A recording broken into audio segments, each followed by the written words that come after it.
जिंदाबाद जिंदाबाद जिंदाबाद, किसान मजदूर एकता जिंदाबाद जिंदाबाद जिंदाबाद। नमस्कार, मैं रमेश शर्मा, RS कनेक्ट पे आपका स्वागत है। फिलहाल अगर हम बात करें तो इस टाइम फुहारा चौक में, और फुहारा चौक में जैसे कि आज इंडियन नेशनल लोकदल के नेता करण चौटाला हिसार आए हुए थे, और उसी बीच यहाँ पे फुहारा चौक में किसान द्वारा पट्टियों में अलग अलग स्लोगन लिखकर यहाँ पे एक तरह से अपना विरोध जताते, जनता को जागरूक करने का काम कर रहे हैं। उसी बीच में वो भी यहाँ पहुँचे हैं फुहारा चौक में। जैसे करण चौटाला यहाँ पहुँचे और उन्होंने जैसे कि आप पट्टी पे देखे जय जवान जय किसान का नारा, और साथ में इन्होंने कि किसान की जो मांग है 3 काले कानून रद्द करने को लेकर, उसी बीच किसान के बीच आए हैं फुहारा चौक में, जैसे पट्टियों में लेके यहाँ पे खड़े हैं। इनसे जानते हैं कि जो किसान आंदोलन को लेकर उनकी किस तरह की प्रतिक्रिया है।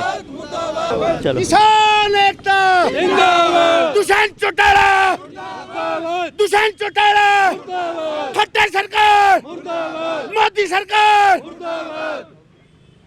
करण जी, जैसे आज हिसार का दौरा था, उसी बीच फुहारा चौक पे जैसे किसान यहाँ पे खड़े हैं अपने उसको लेकर, लोगों को जागरूक करने के लिए, किसान सपोर्ट के लिए, तो आप आए हैं यहाँ पे, अभी खड़े हैं, आप क्या कहेंगे इस आंदोलन को लेकर? जब मैं यहाँ से गुजरा तब मैंने इन साथियों को देखा किस प्रकार ये यहाँ पे आकर के खड़े होते हैं, और फिर मैंने पता किया तो पता लगा ये पिछले 9 महीने से लगातार यहाँ पे इस चीज़ को लोगों को जागरूक कर रहे हैं। और ये एक बहुत बड़ी बात है, बहुत बड़ा एक संघर्ष है जिससे हम लोग सारे किसान, मजदूर, कमेरा, हर वर्ग जो है, क्योंकि खेती से जुड़ा है, वो सब जूझ रहे हैं, एक संघर्ष की लड़ाई लड़ रहे हैं। और मुझे विश्वास है अगर हम लोग ऐसे ही लड़ते रहे तो ज़रूर कामयाब होंगे। आपको क्या लगता है, जैसे किसान का इतना समय लगभग 9 महीने से अधिक का समय हो गया, सेंट्रल सरकार, केंद्र सरकार इस पर गौर क्यों नहीं फरमा रही? केंद्र सरकार को लगता है कि कहीं ना कहीं किसान हताश होकर, मायूस होकर अपने घर चला जाएगा। लेकिन मैं आपके माध्यम से कहना चाहता हूँ, किसान जो है वो ऐसा वर्ग है जो अपनी मान लो पहली फसल ख़राब हो जाए अगर किसी भी कारणवश, तो वो अपनी दूसरी फसल की तैयारी में लग जाता है। अगर दूसरी फसल भी ख़राब हो जाती है तो मायूस होकर घर नहीं बैठता, वो अपनी तीसरी में लग जाता है। किसान में बहुत धैर्य है, किसान अपने घर को चलाना जानता है, और किसान को इतना मजबूर ना करो कि हमारे को और ज़्यादा मजबूती से सड़कों पे आके इस लड़ाई को एक अलग ही ढंग से कहीं ले जा करके लड़ना पड़े, हमारे धैर्य की परीक्षा ना लो। जैसे भारतीय जनता पार्टी के नेता कहते हैं, कांग्रेस पार्टी के नेता या कॉमरेड है, इसमें किसान नहीं है, जो कि बॉर्डर पे बैठे हैं, जो आंदोलनकारी ये लोग हैं, जो कि किसान नहीं, वो नहीं समझते कि किसान बैठे हुए हैं अपने मुद्दे को लेकर, मांग को लेकर। जिन्होंने किसानों के नाम पे वोट मांगे थे, जो इन पार्टियों के सदस्य हैं, मैं उनसे कहूँगा इस्तीफे दो, आके बैठ जाओ। आप तो किसान हो, आप क्यों नहीं आके जुड़ रहे इस आंदोलन से? जब आप आओगे आपको पता लग जाएगा कि यहाँ पे कितने धुरंधर पढ़े लिखे PhD करे हुए भी किसानों के बच्चे बैठे हैं। जब आप कहते हो कि हमारे को समझ नहीं है, तो हमारे को इतनी समझ है कि ये कानून कैसे बने हैं। मैं एक सिंपल सवाल आपके माध्यम से पूछना चाहूँगा कि जब किसी भी फैक्ट्री में बनी हुई चीज़ की MRP हो सकती है, तो जब खेत में हम कोई फसल उगाते हैं, हमारे को आप उसकी MSP भी नहीं दे सकते। अगर कल को हम मजबूती से अपने MRP की लड़ाई लड़ने आप पे आगे, तो आप कहाँ जाओगे?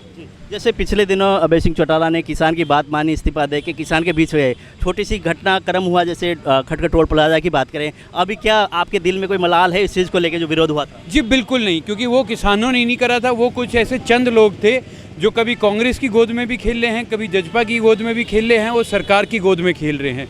ये हरकत उन्होंने करी थी। मैं वहाँ पर मौजूद था चौटाला साहब के साथ, और वहाँ के लोगों ने तो बहुत हमारा अभिनंदन किया, स्वागत किया, बहुत वहाँ के जो बुज़ुर्ग थे उन्होंने मुझे आशीर्वाद दिया, भाइयों ने साथ दिया, और मैं उनसे लगातार संपर्क में हूँ। अगर वहाँ पे किसी भी चीज़ की ज़रूरत होती है तो हम उस चीज़ को मुहैया कराते हैं, हम उनसे लगातार संपर्क में हैं।